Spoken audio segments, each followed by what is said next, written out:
Well, tonight, prayers are pouring in for a Gainesville High School student, Jeremy Medina. He is a senior pitcher and catcher for Gainesville High School. The district telling us he was accidentally struck with a baseball bat inside the school's batting cages.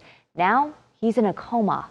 Atlanta News First anchor Tori Cooper is live from the Northeast Georgia Medical Center in Gainesville. Tori, this is a very upsetting story tonight. How long has this young man been in that coma?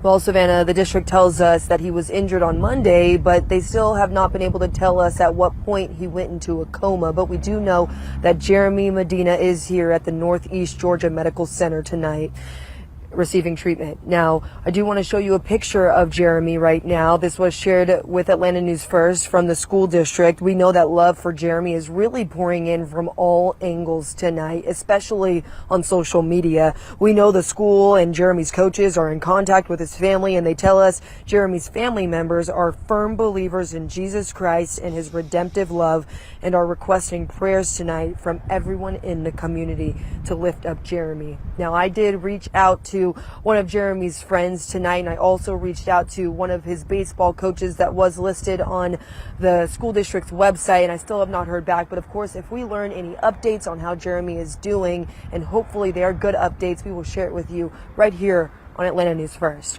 Reporting live in Gainesville tonight, I'm Tori Cooper, Atlanta News First. Thinking